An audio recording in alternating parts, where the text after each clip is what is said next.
When she lifted the passenger seat of that old F-250, she found something that made her blood run cold. Documents, invoices, proof of a $1 million scheme that nobody was supposed to discover.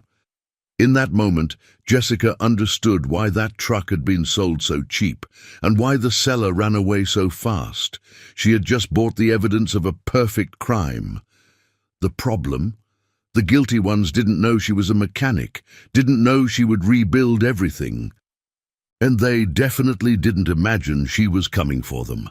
My friend, subscribe to the channel so you don't miss this story, and comment below which state you're watching from. I want to know where you're following me from.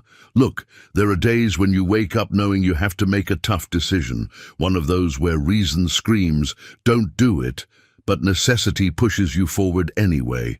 And that's exactly how Jessica Parker's story began.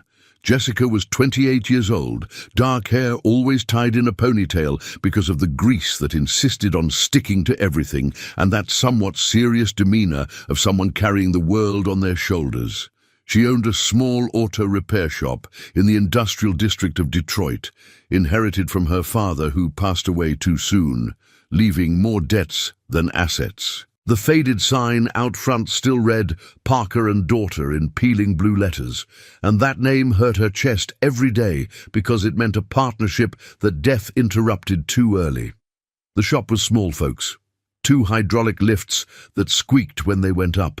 A workbench full of organized tools with that obsessive care of someone who can't waste time looking for a socket wrench, and walls stained with oil telling decades of engines opened, fixed, resurrected. Among the grey warehouses of metalworks and auto parts, depots surrounding the place, Jessica's shop resisted bankruptcy through pure stubbornness.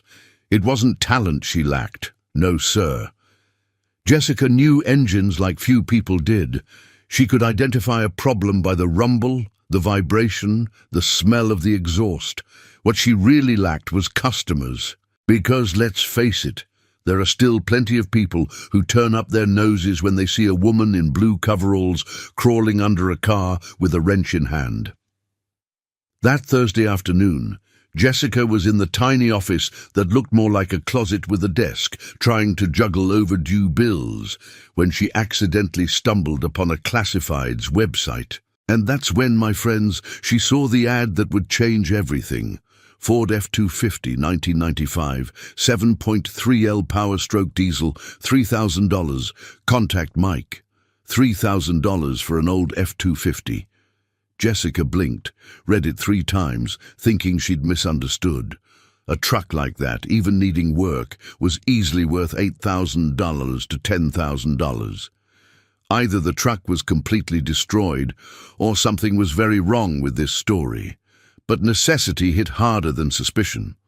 Jessica had spent months depending on rides or the bus to pick up parts from salvage yards in the suburbs, wasting precious time and losing clients because she couldn't move around quickly. An F-250, even an old one, would solve that problem. She called the number in the ad. The voice on the other end was a middle-aged man, somewhat hurried, somewhat evasive. "Hi, about the truck?" "Yeah, it belonged to my uncle who passed away. I don't know anything about mechanics. I just want to get rid of it fast. You can see it today." Jessica accepted. This Mike guy scheduled a meeting at a vacant lot near I-75, which was already strange because people selling clean vehicles usually show them at their own homes. But she went anyway, with that knot in her stomach of someone who knows they might be walking into trouble but needs to take the risk. When she arrived at the place, the F-250 was parked in the middle of the tall weeds. And what a sight, folks. The dark blue paint faded by the sun, chrome bumper rusted at the edges, cracked windshield. But the structure looked solid. Mike was thin, somewhat hunched, smoked cigarette after cigarette, and kept looking at his phone as if waiting for someone to call. "So, miss, the engine runs, but it's kinda tired, you know. My uncle didn't use it much, left it in the garage. Can't tell you much. Mechanics isn't my thing." Jessica asked to take it for a spin. She sat on the cracked leather seat that reeked of mildew mixed with burnt oil, turned the key in the ignition, and, man, the 7.3L power-stroke diesel 8-cylinder engine roared to life with a deep rumble, kinda choked, squealing in the belts. It wasn't a healthy rumble. It was the sound of a suffering engine with dirty injectors, clogged fuel filter, old oil circulating through tired cylinders. But it started, and that was something. She put it in first gear, pressed the stiff clutch that protested creaking, and the F-250 lurched forward. In second gear, the transmission made an ugly noise, metallic, like the gear teeth were worn. Jessica felt the steering wheel vibrate in her hands, a constant shaking that went up her arms whenever she accelerated. She drove about half a mile, tested the brakes that responded reasonably, checked that the suspension, despite being hard, had no apparent play in the control arms. She returned to the lot with her mental diagnosis ready. The truck needed work, a lot of work, but the structural foundation was there. Fuel injectors, filters, belts, oil, timing, nothing she couldn't do in her sleep. "How much did you say you wanted?" she asked, already knowing the answer. 3,000, miss. Cash, today." Jessica looked into his eyes, searching for malice, desperation, anything that would explain the absurd price. Mike looked away. There was a secret there. She felt it. But $3,000 for an F-250, even a problematic one, was still a deal. "Deal, but I want the paperwork straight." Mike handed everything over way too quickly. Registration up to date, signed transfer, like he was in a hurry to get rid of that truck like someone getting rid of a curse. Jessica paid in cash, counted the bills right there, and when Mike pocketed the money, he gave a somewhat awkward smile and said, "Anything, miss, I don't know anything, okay? This truck was my uncle's. I'm just selling it because I need the space." And he walked away quickly, without looking back. Jessica got in the F-250, adjusted the loose seat, and headed back to the shop, feeling the steering wheel vibrate more and more as she accelerated. At 40 miles rough, the whole truck shook like it was going to fall apart. At 45, the dashboard vibrated so much the gauges were blurred. She held tight, kept it around 35, and arrived at the shop with the sun already setting, illuminating the grease-stained walls of her small mechanical kingdom in orange. She parked the F-250 on the lift, got out, and spent a few minutes just looking at that old machine, robust, full of history and secrets. Something didn't add up. It made no sense for someone to sell that so cheap. But Jessica Parker wasn't one to give up on a mystery. If there was one thing engines taught, it was that every strange noise has a cause, and she was going to find out what it was. The next morning, Friday, Jessica woke up early with that good mechanic's anxiety of someone about to open a new engine.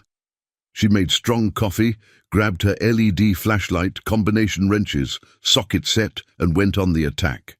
First, she opened the hood.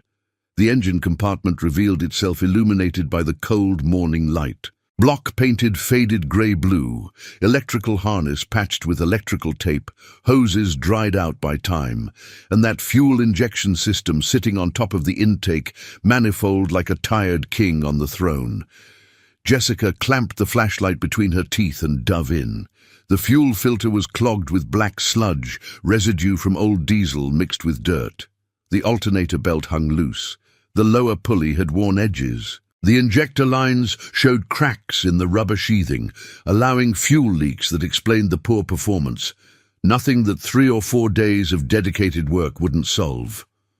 "You're tired, old boy, but you can be fixed," she murmured to the engine, like talking to a patient. She decided that before working on the engine itself, she'd give the interior a once-over. The cracked leather seat needed treatment.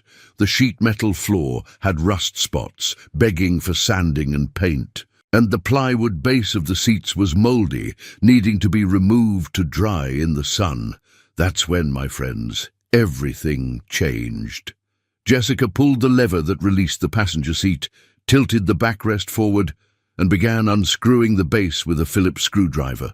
4 oxidized screws that took forever to come out, turning slowly, squeaking, until finally the wooden base came loose and she lifted the heavy piece out. And there, beneath the seat, attached with yellowed electrical tape to the metal chassis structure, was a thick plastic envelope sealed with brown packing tape. Jessica sat on the concrete floor of the shop, hands dirty with grease, holding that object that shouldn't be there, and felt her heart race. She carefully tore open the plastic, and out came documents, lots of documents, invoices, receipts, a technical report with an engineer's stamp and signature. Jessica started reading and couldn't believe what she saw. You know that moment when you find something that shouldn't be there and suddenly everything that seemed simple turns into a giant puzzle. Well, that's exactly what happened to Jessica. She was sitting on the cold shop floor, documents scattered around like playing cards, and the more she read, the more her stomach churned. These weren't ordinary papers, no sir. They were invoices from specialized shops in Dearborn and Ann Arbor, all dated between 2020 and 2022, each describing with surgical precision the parts purchased and services performed. First invoice, forged steel connecting rods, balanced and machined. Supplier from Toledo, $1,800. Second invoice, forged pistons, compression ratio 18.1, machined for 8.0 L displacement, $2,400. Third invoice, performance camshaft, 290D duration, 12mm lift, $2,500. And the list went on, folks. Garrett GT3788R turbocharger with T4 flange, $2,800. Banks Power programmable electronic injection kit with custom harness, $3,200. Front mount aluminum intercooler, $900. 6-puck ceramic clutch, $1,100. Stainless steel tubular exhaust manifold, $1,600. Jessica mentally added it up, and the number easily exceeded $20,000. $20,000 invested in a 1995 F-250 that had just been sold for $3,000 like it was scrap. "What the hell is this story?" she murmured, her voice echoing in the empty shop. The most important document was at the bottom of the envelope, a detailed technical report printed on letterhead from a mechanical engineering firm, signed and stamped by someone named Robert Hayes, P.E. The report described in detail the modifications performed on the original 7.3L engine. Cylinders bored from 4.11 inches to 450 inches, increasing displacement from 7.3L to 8.0L. Installation of sequential multi-point electronic fuel injection system adapted to the original intake manifold. Side flow turbocharger mounted with custom manifold, operating at 22 psi positive pressure. Final estimated power, 485 horsepower to the wheels versus the original factory 210 horsepower. Jessica felt a chill run up her spine. This wasn't just some weekend project. This was serious engineering, professional planning, serious money invested with a clear purpose. Turn that classic truck into a drag racing monster. But then, why was the engine she'd just seen under the hood a pile of poorly patched junk? She got up from the floor with the documents in hand, went to the lift where the F-250 rested, and looked at the engine with new eyes. No longer as a mechanic evaluating what needs replacing, but as an investigator looking for signs of a crime. And the signs were all there, screaming. Jessica turned on her high-power LED flashlight, the one she used to inspect cracked blocks, and began searching every inch of the engine. The sides of the block showed signs of recent machining, parallel lines left by the mill, indicating professional machine work. But right below, where there should be holes for temperature and oil pressure sensors required by electronic injection, there were aluminum plugs sealing the openings as if someone had ripped out the sensors in a hurry and closed the holes any way they could. Jessica grabbed an Allen wrench, loosened the valve cover bolts, and carefully removed it. What she saw left her speechless. Inside, gleaming under the flashlight, was a chrome performance camshaft with aggressive cam profiles, roller bearings, high-pressure springs. It was a beautiful piece, super expensive, completely incompatible with the old mechanical injection system that now occupied the place where an electronic injection body should be. "Someone swapped the parts?" she whispered, touching the camshaft with her grease-stained fingertips. "They took out the injection, the turbo, and put the old mechanical system back in. But why? Why would anyone do this?" Jessica spent the next few hours disassembling the cylinder head. She loosened the 16 nuts holding the piece to the block, lifted the heavy cast-iron structure, and placed it on the workbench. With a digital caliper, she began measuring the cylinders. The internal diameter read 4.50 inches, exactly as described in the report. The cylinders had been professionally bored, with a mirror finish that reflected the flashlight's light. But when she removed the pistons, her blood ran cold.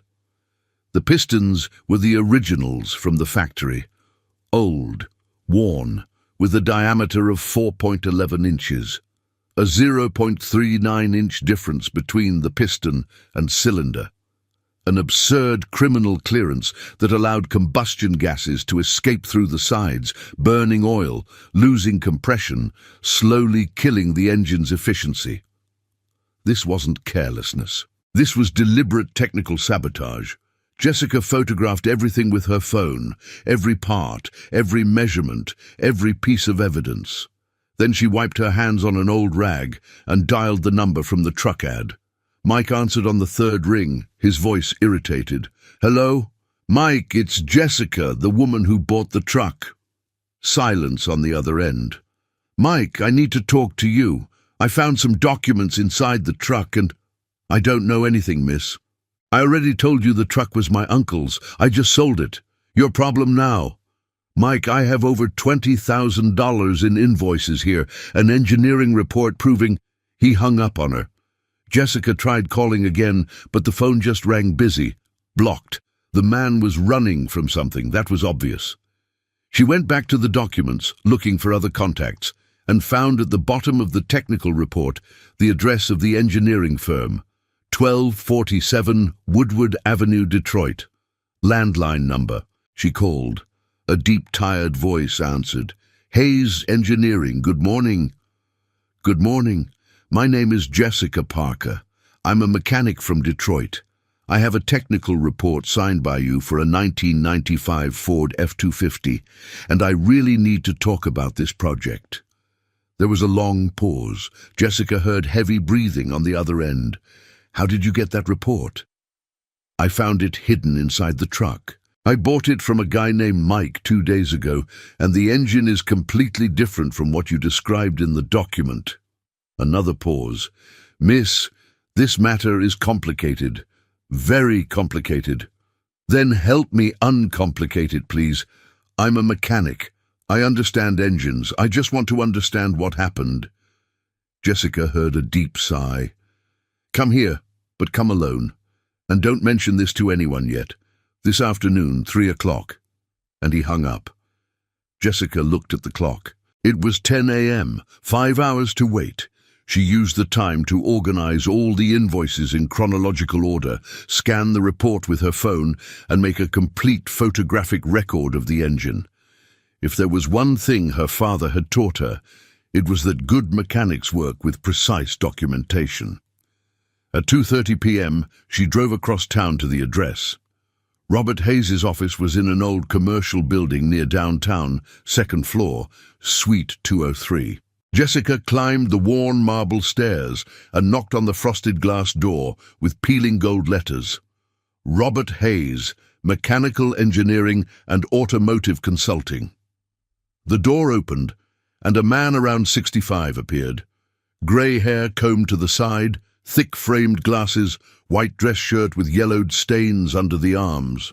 He looked Jessica up and down, saw her blue coveralls stained with grease, and gestured for her to enter. The office was small, smelled of old paper and reheated coffee. Walls covered with framed diplomas, shelves stuffed with technical catalogues and engine manuals. Robert sat in a cracked leather chair behind a Formica desk and pointed to the plastic chair on the other side. "Show me what you've got." Jessica spread the documents on the desk. Robert picked up the report, looked at his own signature at the bottom, and closed his eyes for a moment. "That project was one of the most beautiful things I ever did," he said, his voice choked. "And it turned into the ugliest thing." "Tell me the whole story," Jessica asked, leaning forward. Robert took a deep breath and began. "In 2021, I was hired by two partners who built classic trucks for drag racing competition. The shop was called Speed Custom, located in Warren. The main owner was a guy named Greg Thompson, smooth talker, sold dreams to clients. The other partner, Quieter, handled the technical side. They had a wealthy client from Bloomfield Hills, a collector, who wanted an F-250 prepared to dominate the strips. Open budget, just asked for the best. Jessica took notes of every word on her phone. "We spent almost a year on that project.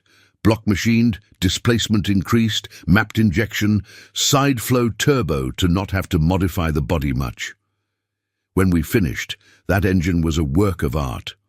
485 horsepower in a truck that weighed less than 6,000 pounds. Brutal acceleration. And what happened?" Robert's face darkened. "Greg was caught embezzling money from clients. He charged for genuine imported parts but installed cheap Chinese knockoffs and pocketed the difference. His partner found out, gave him an ultimatum, said he'd report him. Greg, instead of owning up, decided to destroy everything. Literally." Jessica felt her stomach turn. "He disassembled all the vehicles in progress before they were delivered, took out the good parts, sold them on the black market, and reinstalled old parts in their place, all to leave no trace, so there'd be no way to prove what he'd done. The F-250 was one of the victims. Greg ripped out the injection, the turbo, the intercooler, sold everything separately, put the old mechanical system back in, and handed the truck over to his brother-in-law, Mike, with orders to sell it fast and disappear with the money. And the client from Bloomfield Hills never got the truck. Greg returned his money, said the project didn't work out, made up some story. The client has no idea his F-250 was sabotaged and sold for pennies." Jessica felt rage boiling. It wasn't just about the truck. It was about disrespect for work, for engineering, for the project. It was about destroying something beautiful out of pure greed. "Robert, these documents I found are proof of fraud, aren't they?" "They are, but without the physical truck, without the parts that were swapped, it's your word against his." Jessica smiled for the first time since she'd arrived. "But I have the physical truck. And I have the invoices describing exactly which parts were purchased. And I have a shop, tools, and a lot of accumulated anger." Robert took off his glasses and cleaned the lenses with the edge of his shirt. "Miss, what are you thinking?" "I'm thinking of rebuilding this engine exactly as you designed it.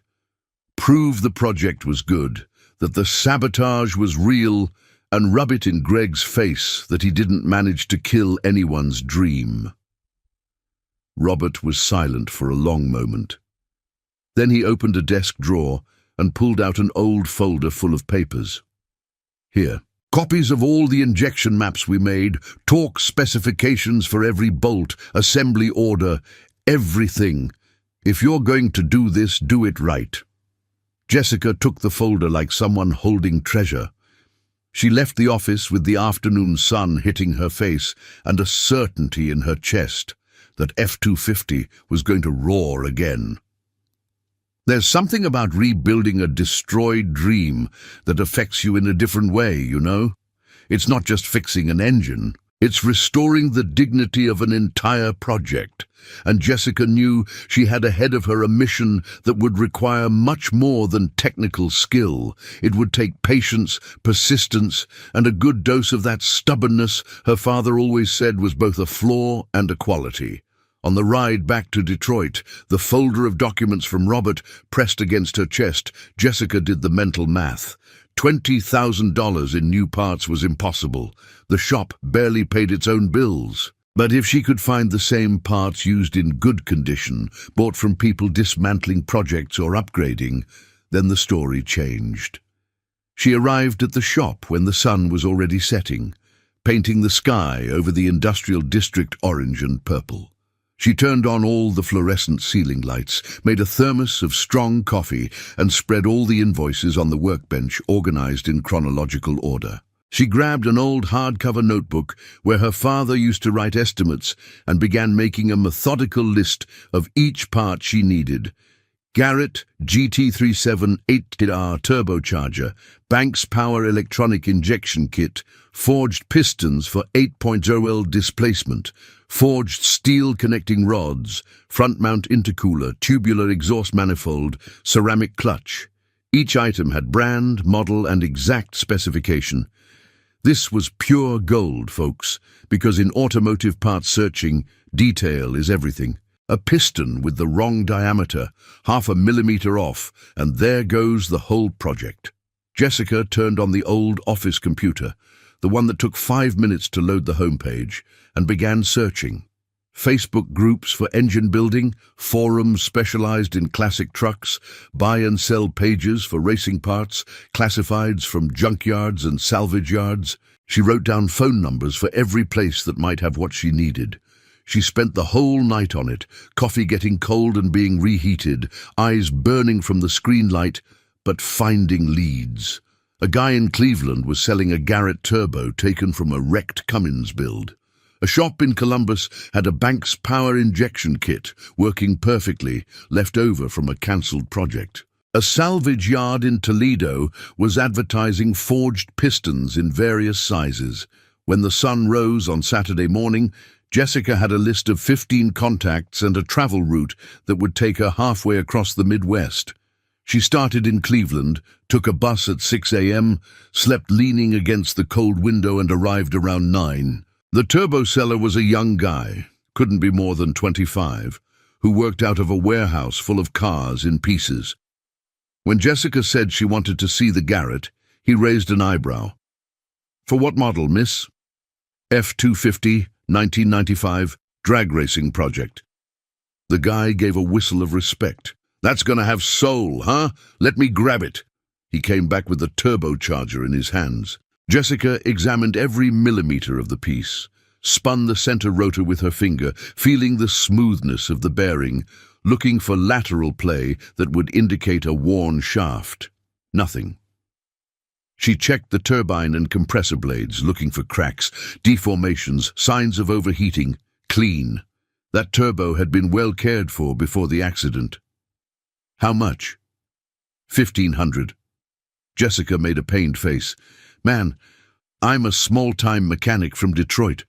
I'm not a Formula One team. How about 1,000? They haggled for 10 minutes until they settled on $1,200. Jessica paid, wrapped the turbo in old newspaper the guy offered, and headed to the next destination. Columbus was in the afternoon.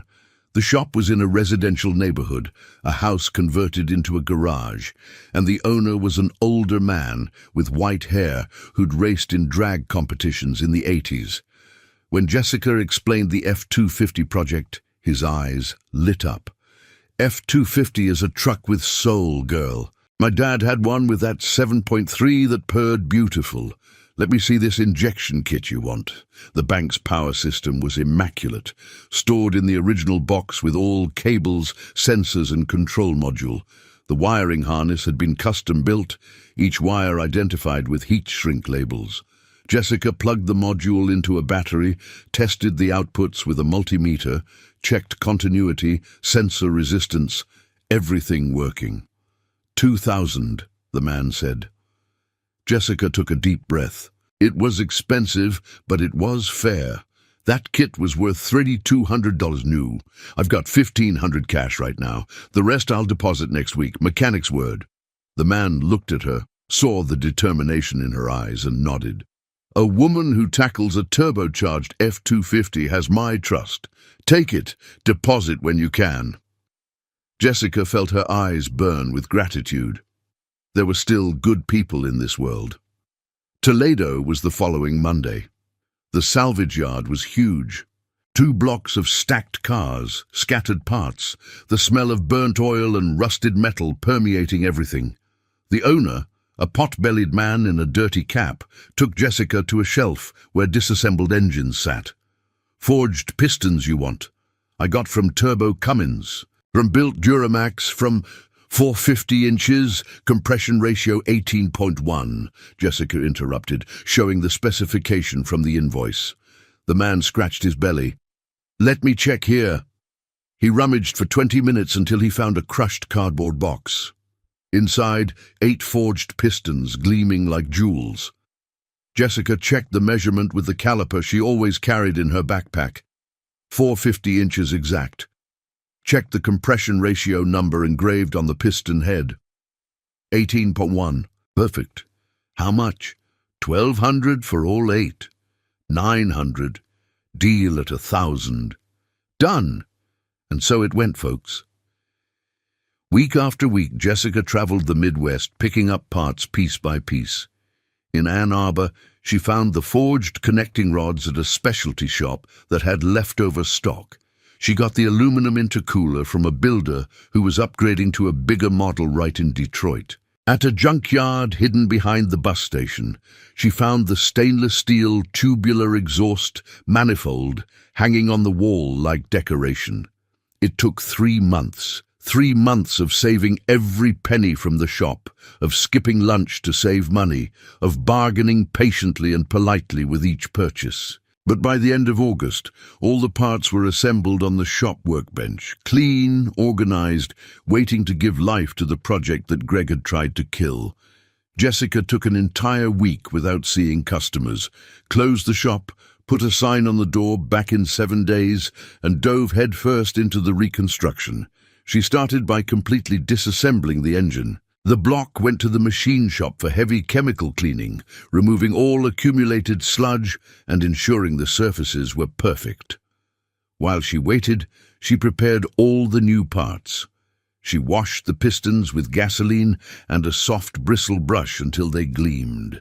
She mounted the compression rings and oil scraper rings on each piston, checking the end gap with a feeler gauge. She installed the forged connecting rods on the pistons, using high-strength pins locked with thread locker. When the block came back from the machine shop, she lubricated each cylinder with assembly oil, that thick stuff that sticks to the walls, and began lowering the piston rod assemblies one by one. She used a ring compressor tool to avoid forcing. She tapped lightly on top of the piston with a rubber-covered hammer handle. She felt the piece slide smoothly until it settled at the bottom of the cylinder. The sound was satisfying, metallic and precise, music to the ears of someone who understands. She installed the machined crankshaft, adjusted the main bearings with thousandth of an inch clearance, checked with Plastigauge, that little plastic strip that flattens and shows clearance when you tighten the bolt. Each bearing had to be perfect, not too loose causing knocking, not too tight causing seizure. She mounted the cylinder head on the block, new high-temperature gasket, tightened the 16 bolts in a cross pattern with a calibrated torque wrench, first at 30 foot-pounds, then at 60, finishing at 90. She couldn't make a mistake. Wrong torque, and the gasket would blow the first time the engine got hot. The most delicate part came when she installed the injection system. Jessica followed the maps Robert had given her. She identified each sensor, each actuator, each wire in the harness, water temperature sensor in the cylinder head, manifold absolute pressure sensor in the intake manifold, RPM sensor on the flywheel, fuel injector in each cylinder. She spent 2 days just doing the wiring, soldering connections, insulating with heat shrink, testing continuity with the multimeter. The turbo was mounted on the exhaust manifold with a copper gasket and self-locking nuts. Jessica connected the oil line that fed the center bearing, the return line to the oil pan. She verified that the pressurized intake plumbing was solid from the compressor to the intercooler and from the intercooler to the intake manifold. When she gave it the first start, the engine coughed, choked, and died. Jessica didn't panic. Mechanics is like that, folks. It rarely works the first time. She checked the ignition timing with a timing light. It was 3 degrees retarded. She adjusted. She checked the fuel pump pressure. It was low. She replaced the clogged filter. She tested the fuel injectors. One had irregular flow. She cleaned it in the ultrasonic cleaner. Second start. The engine caught, rumbled deep for 5 seconds, and died again. She checked the injection map on the laptop connected to the bank's power system. The mixture was too lean at idle. She enriched it, adjusted the ignition point at low RPM. Third start. The rumble was different, deep, uniform, powerful. The 8 diesel cylinders awoke with a voice that made the tools vibrate on the shelves. Jessica held her breath, monitored the water temperature rising slowly, the oil pressure stabilizing at 60 psi, the idle settling itself at 850 RPM. It worked. Jessica let the engine warm up for 20 minutes, listening to every sound, every vibration, looking for any sign of trouble. Nothing, just the healthy rumble of a well-executed project. When she finally accelerated, stepping lightly on the pedal, the turbo whistled, entering positive pressure, and the whole F-250 shook with force. The tachometer rose smoothly to 3,000 RPM, and Jessica released the accelerator, feeling her heart racing. That engine had soul again. You know when you work so hard on something that the moment comes to prove it was all worth it? Well, Jessica had in her hands a rebuilt engine running beautifully, but she needed concrete proof that this project was everything Robert's report promised. A mechanic's word is important, but numbers on paper are what convince the skeptics. And for that, there was only one place, the dynamometer. Jessica knew a shop in Ann Arbor, specialized in engine building, that had a professional chassis dynamometer.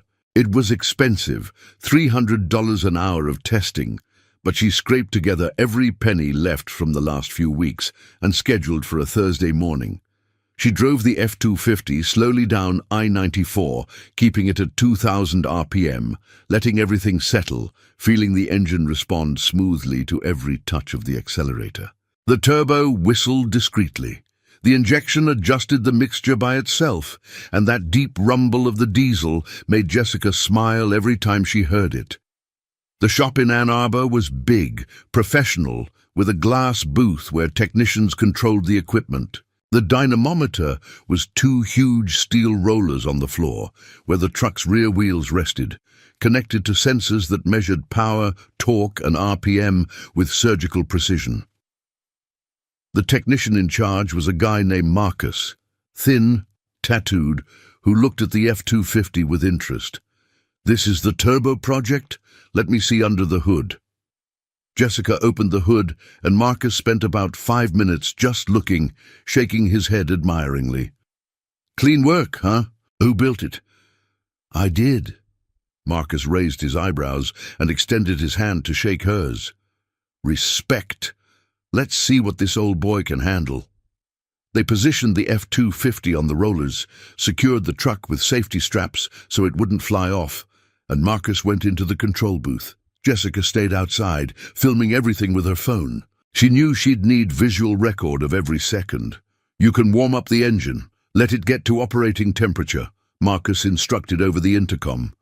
Jessica started it. Let it idle for 5 minutes until the water reached 95 degrees Celsius. Her heart was pounding. This was the moment of truth. First pull is going to be smooth just to calibrate the sensors. Put it in 3rd gear, and when I give the signal, accelerate progressively until it hits the limiter. Jessica took a deep breath, put it in 3rd, foot on the clutch, hand firm on the wheel. Marcus turned on a green light. Jessica released the clutch and stepped on the accelerator. The F-250 roared. The rumble filled the entire warehouse, reverberating off the metal walls. The dynamometer rollers began spinning faster and faster, the resistance increasing as it simulated a truck at speed. Jessica felt the turbo enter boost, that high-pitched whistle growing, and the push in her back as the engine exploded with power. The tachometer raced 2,000, 3,000, 4,000, 4,500 RPM. At 4,800, the limiter cut the ignition, and Jessica took her foot off the accelerator, her heart racing. Holy shit! Marcus yelled from the booth, forgetting professional composure. "Look at these numbers!" Jessica got out of the F-250 with her legs shaking and ran to the booth. On the computer screen, the graph showed a beautiful curve of power and torque. At the peak, 4,500 RPM, the marking glowed in red. 472 horsepower to the wheels, 883 lb-ft of torque, 472 horsepower. Exactly what Robert's report predicted, accounting for transmission losses. "Jessica, this engine is a work of art," Marcus said, printing the report. "Progressive power curve, no holes, perfectly distributed torque. Whoever designed this project knew exactly what they were doing." Jessica took the printed paper with trembling hands and smiled. She had the proof. The F-250 project was never the problem. The sabotage was.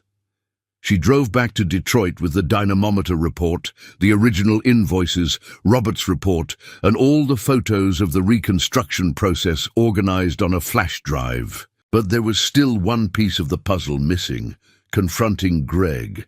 She researched his name online and found Greg Thompson, owner of Speed Custom Builds, Warren, MI. The shop's Facebook page was still active, but the last post was from 2 years ago. In the old comments, several customer complaints. "Where's my truck that I paid for and didn't get finished? I'm a scammed customer. I want my money back. This shop is a fraud." Jessica wrote down the address. She wasn't going to involve a lawyer yet, wasn't going to make a scene. She was simply going to put the truth on the table and give Greg a chance to do the right thing. On the following Monday, she drove to Warren. Speed Custom Shop was in an industrial warehouse on the outskirts of town, kind of hidden.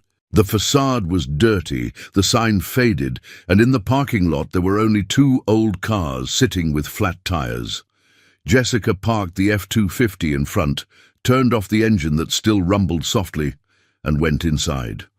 The place smelled of mold and abandonment. There was a broken hydraulic lift, tools scattered on the floor, rusting, and in the back of the warehouse, sitting in a plastic chair messing with his phone, a man about 45 years old, pot-bellied, tank-top stained, gold chain around his neck. "Shop's closed," he said without looking up. "Greg Thompson." He looked up. Jessica saw suspicion cross his face. "Who wants to know?" "Jessica Parker. I'm a mechanic from Detroit. I bought a 1995 F-250 3 months ago from a guy named Mike. I believe you know the truck." Greg's face completely shut down. "I don't know anything, never saw that truck." Jessica smiled and pulled from her backpack the envelope with the documents. "Then maybe this will refresh your memory. $20,000 in invoices for parts bought to build that F-250. Technical report signed by engineer Robert Hayes describing modifications you ordered. And most interesting, photos of the sabotaged engine with wrong pistons deliberately installed to destroy the project." Greg got up from the chair, nervous. "Look here, miss. I don't know who you think you are, but I think I'm someone who rebuilt that engine. All original parts, tested on the dyno, 472 horsepower, exactly as designed. And I have all the documentation proving you sabotaged the work, sold the original parts, and defrauded the client." The silence weighed heavy in the dirty warehouse. Greg was breathing hard. "What do you want?" "Money." Jessica shook her head. "I want you to publicly admit what you did. I have a list of 6 clients who complained about your shop in the last few years. I want you to negotiate civil compensation with each one of them. I'm not going to the police, not going to make a scene, but I'm going to expose the truth. I have all the proof I need." Greg gave a humorless laugh. "And if I do nothing, who's going to believe you?" Jessica pulled out her phone and showed the video from the dynamometer. A lot of people are going to be interested in knowing how an F-250 sold as scrap for $3,000 was actually a $20,000 sabotage project. I'm going to post all of this on social media, in mechanic groups, in classic truck forums, and your name will be marked forever." She saved the video to the cloud. sent it to 3 different emails, and looked firmly at Greg. "It's not a threat. It's a consequence. You can cooperate, compensate those who were defrauded, or you can wait for the entire automotive community to know what you did. Your choice." Greg was silent for a long time. Jessica saw defeat on his face. "I was in debt. I screwed up. Thought I could get away with it." "There's always a choice," Jessica responded. "The difference is owning up to the mistake or trying to hide it." She left a copy of the documents on the dirty workbench. "You have 1 week to contact the defrauded clients. After that, I'm posting everything publicly." She walked out of the shop without looking back, got in the F-250 and started it.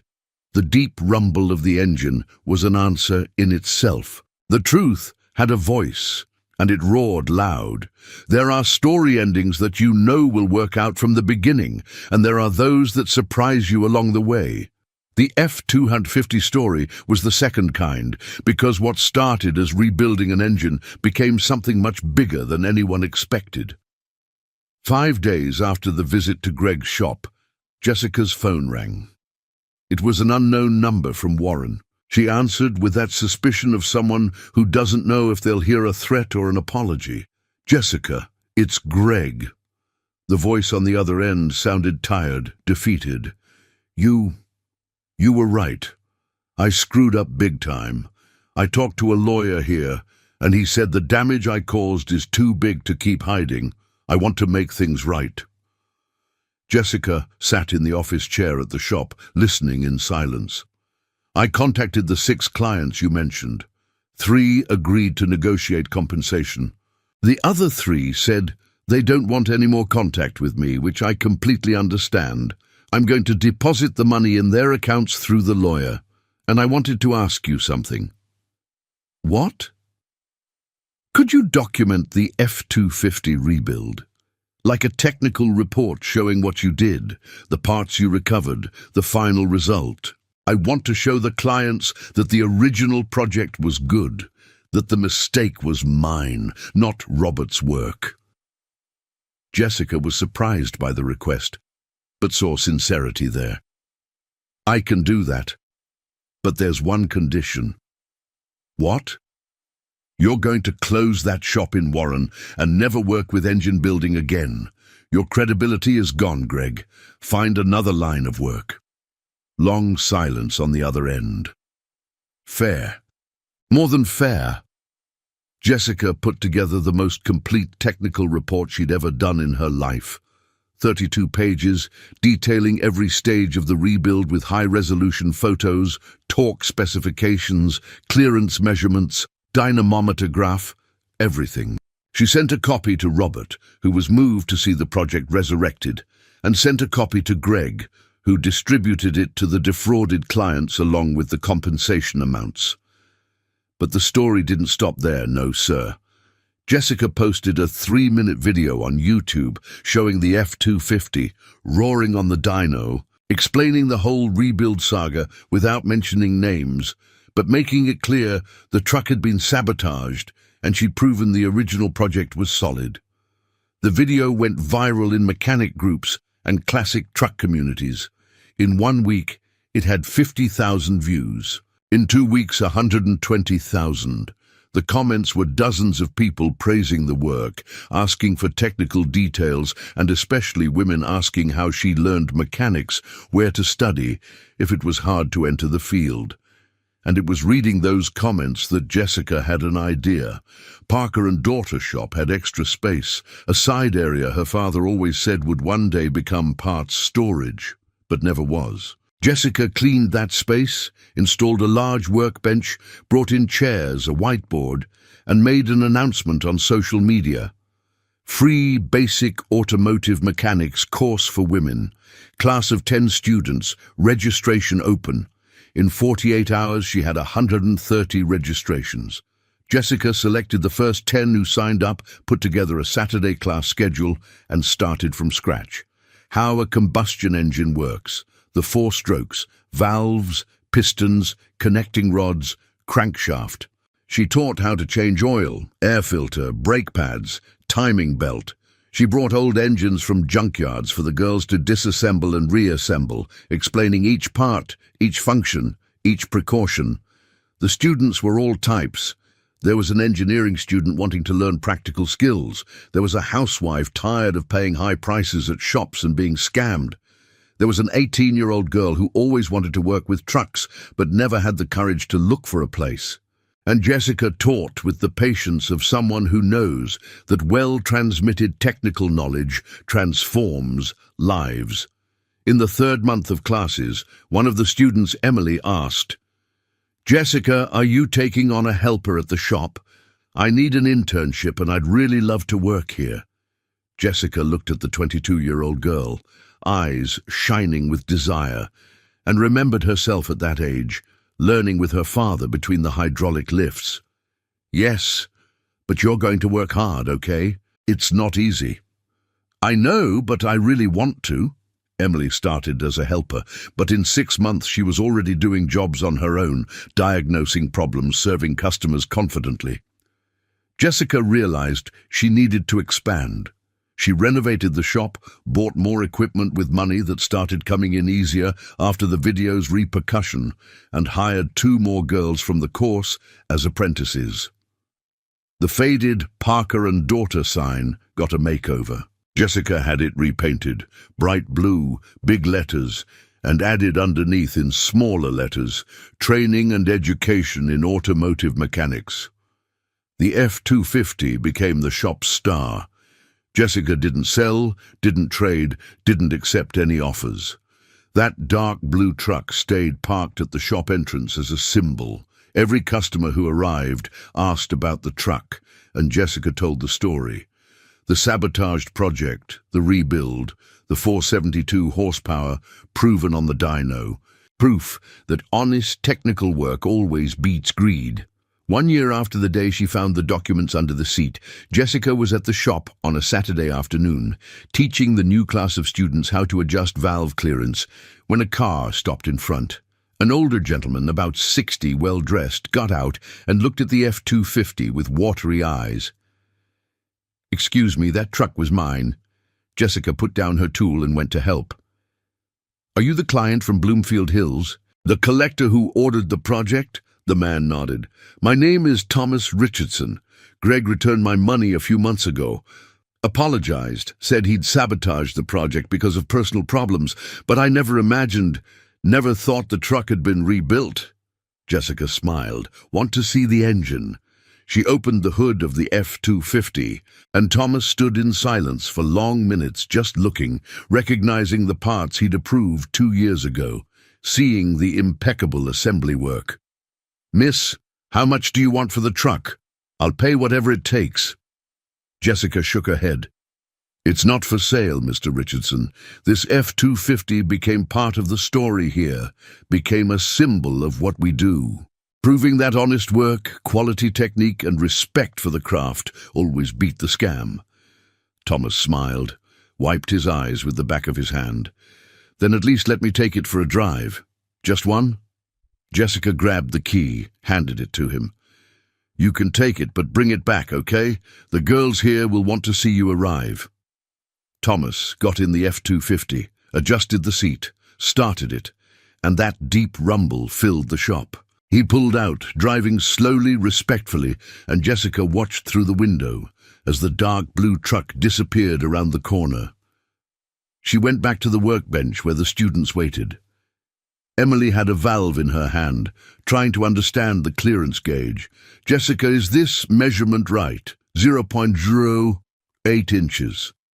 Jessica checked, nodded yes, and as she explained the next step, heard in the distance the rumble of the F-250 coming back. Thomas keeping his word.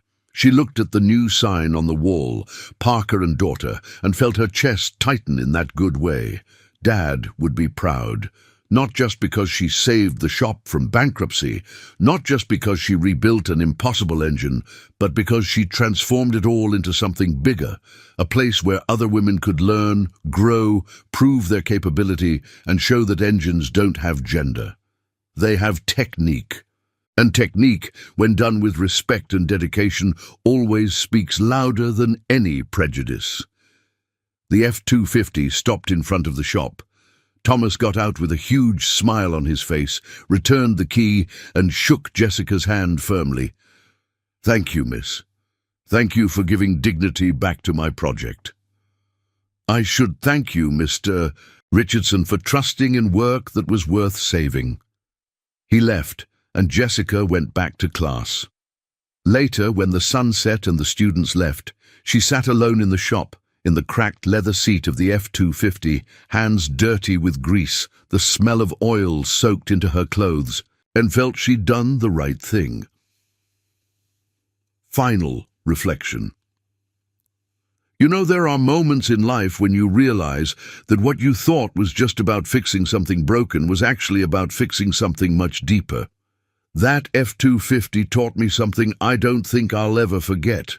When I found those documents under that seat, I could have just walked away, could have sold the parts, made some quick money, moved on. But something inside me, maybe it was my father's voice, maybe it was just stubbornness, told me this wasn't about a truck. It was about what happens when people give up on something beautiful just because someone else tried to destroy it. We live in a world that's pretty quick to throw things away, you know? A project doesn't work out perfectly, so we scrap it. Someone makes a mistake, so we write them off forever. Something gets damaged, so we assume it's not worth saving. But that engine under the hood, it was still good. The bones were there. The foundation was solid. It just needed someone willing to see past the sabotage, past the shortcuts someone else took, and put in the work to make it right again. And I think that's true for a lot of things, maybe even most things. I look at Emily now, the way her hands don't shake anymore when she's torquing head bolts. I see the confidence in her eyes when she diagnoses a fuel system problem. That didn't come from a classroom or a YouTube video.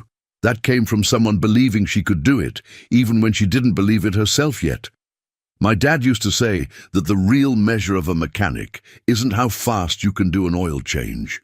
It's whether you can look at something everyone else calls junk and see what it could be. Whether you've got the patience to bring it back bolt by bolt, measurement by measurement, until it purrs again. I used to think he was just talking about engines. Now I know he was talking about people too. About dreams, about the things we build and the things we become. That F-250 sitting out front, it's not just a truck anymore. It's a reminder that sabotage doesn't have to be the end of the story. That when someone tries to destroy something out of greed or fear or plain meanness, they don't get to write the last chapter. We do. And maybe that's the whole point. Maybe the most important thing isn't that I rebuilt an engine or exposed a fraud or even started teaching other women this trade. Maybe the most important thing is just refusing to let someone else's worst moment define what's possible. Because that engine didn't give up. That project didn't give up. And neither did I. And I guess when you really think about it, that's all any of us can do. Keep turning the wrench, keep trusting the process, keep believing that honest work and stubborn hope are worth something in this world. They are. I know because I can still hear it running. If you enjoyed this story, hit that subscribe button, smash the like, and tell me in the comments what state you're watching from. I want to know where my underrated mechanics family is at. And remember, no matter what anyone tells you, no matter what's been broken or sabotaged or left for dead, if the foundation is solid, it can be rebuilt. You just got to be willing to do the work.